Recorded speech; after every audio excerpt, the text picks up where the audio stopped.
Yep. Your boy Charlie Sloth Beats One, Apple Music. Best looking fat guy in the universe, Dr. Drip. And right now I'm joined in the studio by someone who's killing it out there right now, man. Play Brown in the who's it? KLK. Come on. My guy Charlie. Jeez. So bro, bags and boxes for Fourth quarter. Wow, bro, I mean, like I've been in it from early, you know what I mean? So like watching the progression and listening to the progression is a beautiful thing, bro. Nah, come on, man.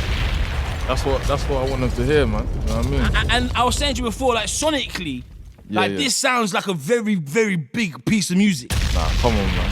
Like I'm really funny about that. You know what I mean? Especially when I'm driving in the motor, I need it to sound proper. Do you know what I mean? It needs to bang. And when I turn it up, come on. I don't want no distortion. I don't want the bottom falling out. I don't want the top start tinning out.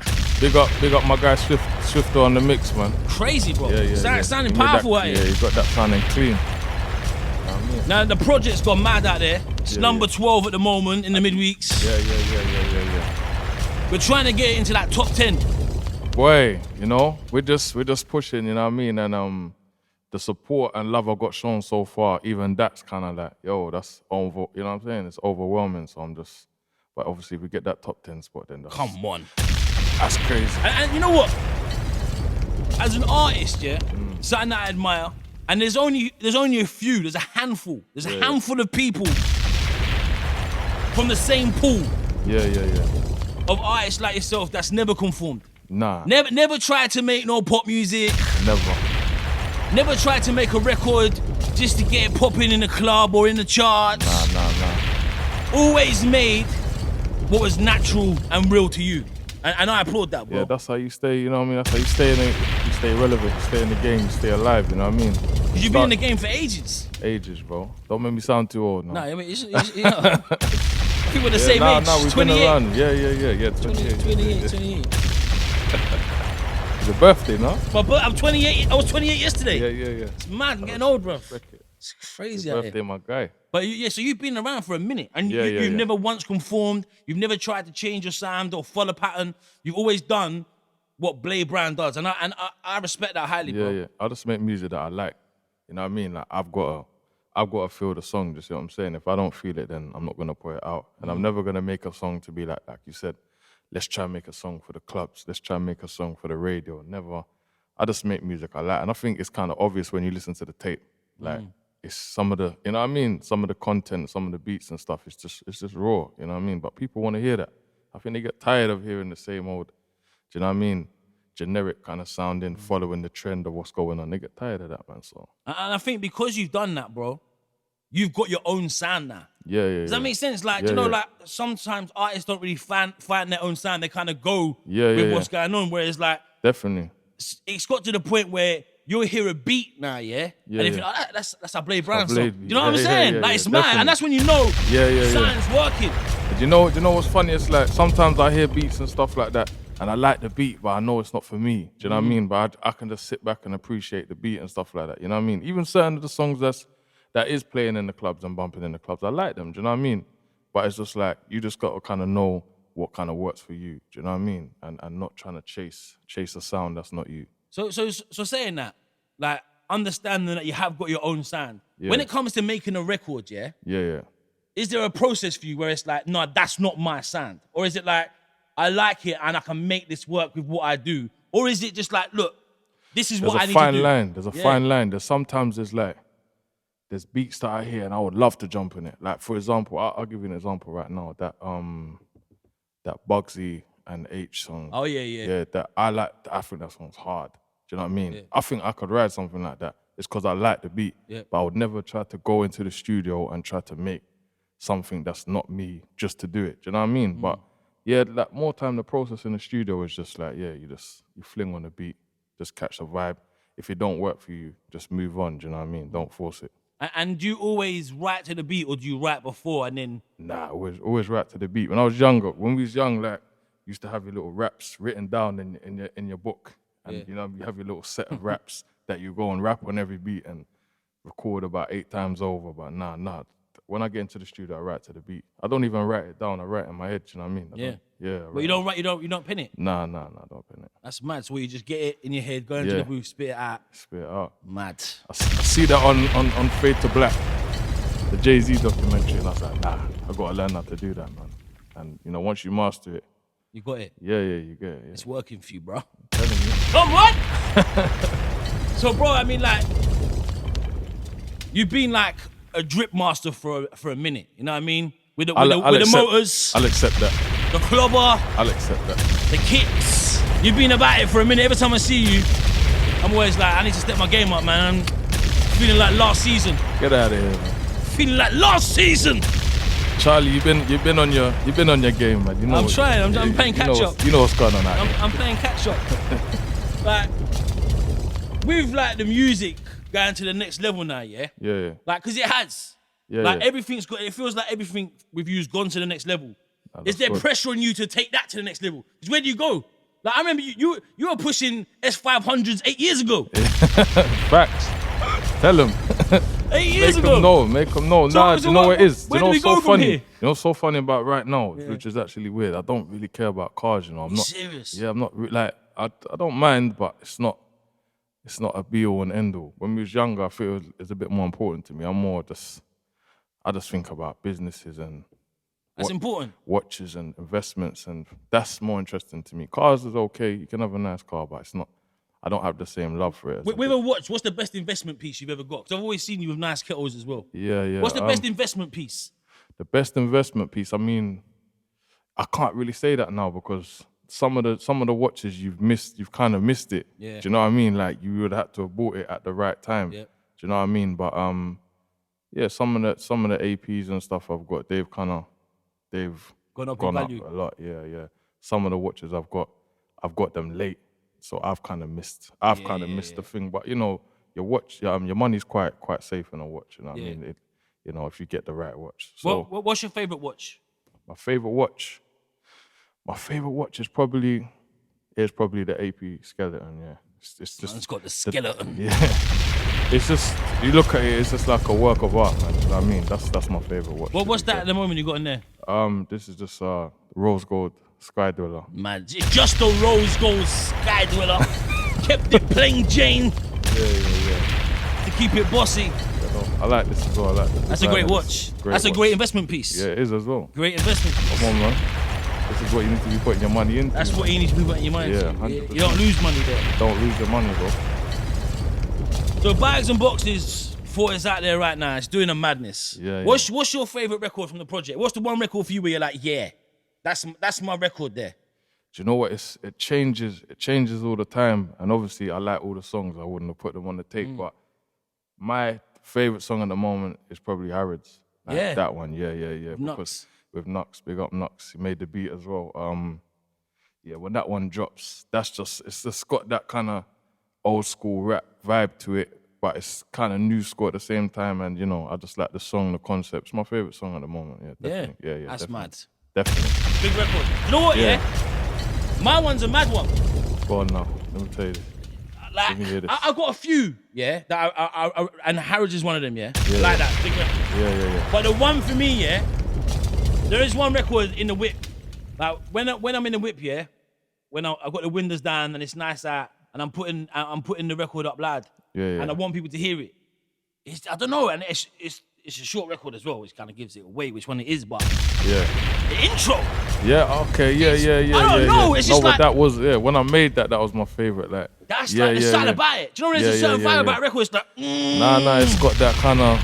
It sounds like eerie. It sounds spooky. Yeah. Nah. That song was made. We went down to a studio, like kind of down in the countryside. We stayed there for a few days.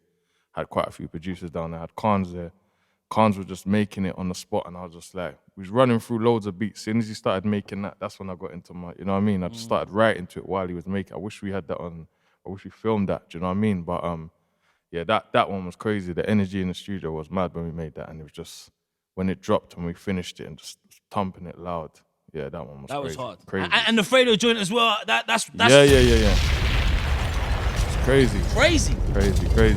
Crazy. Big up Swift on the beat on that one as well. Swift has been busy on that project. Busy. I like that. And He played a big part in it. As soon as I heard that he was in the countryside, I'm thinking Gov. I know Gov like now. Gov has always got his artists in the countryside. Yeah. I think Gov might own that spot in the countryside, you know?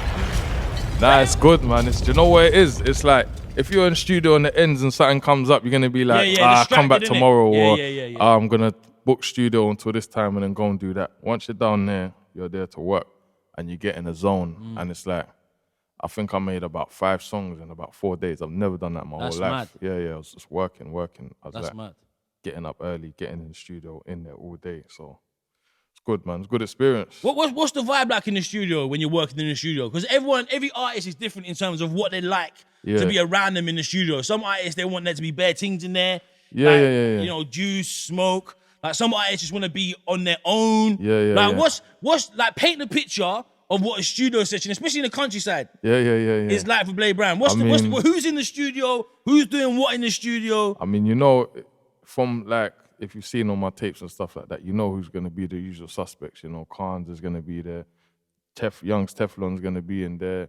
Squilla, you know what I mean? All the kind of old school people. Then we just had a bag of producers down there, do you know what I mean? We had JB, we had Splurge Boys. And everyone's just drinking, vibes in, people are cooking up, you know what I mean? Some people are chefing, you know what I mean? It was good vibes, you know what I mean? And we're just running through beats, freestyling, coming through ideas, you know what I mean? So it's good vibes, man. But a lot of the time, you know, when it comes to studio, I'm not one of them kind of people that has big entourage. I'll go studio on my own, do you know what I mean? So I just like to get the work done. But sometimes different energy kind of brings a kind of different kind of content. So it was a good vibe still. But more time I'm on my own, I'll be real. How long did it take to put the project together? I can't really put like a time on it because I started and stopped quite a few times, you know what I mean? I had like a base of like 6-7 tunes that I had and I kind of scrapped them all and started again, do you know what I mean? So it's been on and off, picking songs from here and there, scrapping this. So I would say I properly started recording it about, 2018, I would say properly. I had some of the songs were old, like the Asco song was from about 2017. We've been sitting on that for ages. He's tried to take that off me a couple times, but yeah, most of it is new material. So I'd say about a year on and off. Not a year constantly recording.